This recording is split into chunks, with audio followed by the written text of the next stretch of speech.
Hi అండి అందరికీ welcome back to my channel Ramyasri vlogs. అందరూ ఎలా ఉన్నారు? బాగున్నారా? ఈరోజు ఈ వీడియోలో గోంగూర నిలువ పచ్చడిని ఎలా ప్రిపేర్ చేయాలో చూపించబోతున్నాను. ఇక్కడ నేను 4 కట్టల గోంగూరనైతే తీసుకున్నాను.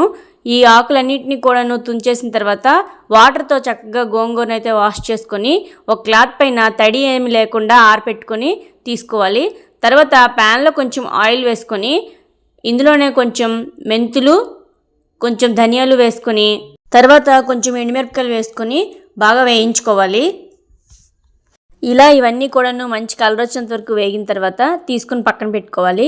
అదే ప్యాన్లో ఇంకొంచెం ఆయిల్ వేసుకొని ముందుగా ఆరపెట్టుకున్న గోంగూరనైతే ఇందులో వేసుకొని మగ్గించుకోవాలి. గోంగూర వేసిన తర్వాత అడుగంటకుండా మూత పెట్టకుండా అలా కలుపుతూనే ఉండాలి. గోంగూర అంతా కూడాను వాటర్ అంతా ఎగిరిపోయి బాగా మొత్తం అంతా కూడాను మెత్తగా మగ్గించుకోవాలి. గోంగూర అంతా కూడాను ఇలా మెదుపుతూ కలుపుకుంటూ మగ్గించుకోవాలి, వాటర్ అంతా ఎగిరిపోయినంత వరకు కూడాను.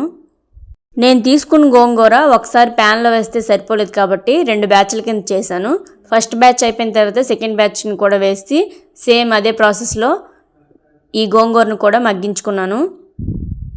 ఈ గోంగూర అంతా కూడా ఇలా ఫ్రై చేసుకున్న తర్వాత పప్పు గుత్తితో ఇలా మొత్తం అంతా కూడాను మెత్తగా మెదుపుకోవాలి. నేను తీసుకున్న గోంగూర కొంచెం పులుపు తక్కువగా ఉందని చింతపండుని అయితే ఇలా ఉడకపెట్టుకుంటున్నాను. గోంగూర అనేది పులుపుగా ఉంటే చింతపండు ఏమీ వేయాల్సిన అవసరం లేదు. చింతపండులో కొంచెం వాటర్ వేసుకొని ఇలా చక్కగా ఉడకపెట్టుకోవాలి. ఎండుమిరపకాయలు, మెంతులు, ధనియాలు వేసి మిక్సీ పట్టుకున్న తర్వాత అందులోనే వేయించుకున్న ఆవాలు, జీలకర్ర వేసి కొంచెం కల్లుప్పు, వెల్లుల్లి రెబ్బలు వేసి మెత్తటి పౌడర్లా ఇలా ప్రిపేర్ చేసుకోవాలి. తర్వాత చింతపండు గుజ్జును కూడాను మిక్సీ పట్టుకొని పక్కన పెట్టుకోవాలి.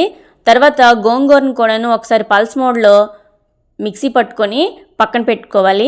ఇంకా అంతే, గోంగూర పచ్చడిని తాలింపు అయితే పెట్టుకోవటమే. ఫస్ట్ ప్యాన్లో కొంచెం ఆయిల్ వేసుకొని అందులోనే శనగపప్పు వేసుకోవాలి. ఇప్పుడు ఇందులోనే కొంచెం చాయ్ మినపప్పునైతే వేసుకోవాలి. తర్వాత కొంచెం ఆవాలనైతే వేసుకోవాలి. తర్వాత కొంచెం జీలకర్రనైతే వేసుకోవాలి. ఇప్పుడు ఇందులోనే గుప్పెడు వెల్లుల్లిని అయితే వేసుకోవాలి. తర్వాత కొంచెం ఎండుమిరపకాయలను వేసుకోవాలి. ఇప్పుడు ఇందులోనే కొంచెం ఇంగువనైతే వేసుకోవాలి. ఇవన్నీ బాగా వేగిన తర్వాత ఇందులోనే కొంచెం కరివేపాకును వేసి వేయించుకోవాలి. ఇలా తాలింపు అంతా కూడాను మంచిగా వేగిన తర్వాత ముందుగా తయారు చేసుకున్న గోంగూర ముద్దని ఈ తాలింపులో వేసి ఉడికించుకోవాలి. చింతపండు గుజ్జును కూడా ఈ గోంగూరలోనే కలిపి ఈ తాలింపులో అయితే వేసుకోవాలి. ఇలా ఆయిల్లో గోంగూర ముద్దని బాగా ఉడికించుకోవాలి. ఆయిల్ అంతా కూడాను పైకి తేలినంత వరకు ఉడికించుకోవాలి. గోంగూర ముద్దను వేసిన తర్వాత గరిటెతో కలుపుకుంటూ ఉడికించుకోవాలి.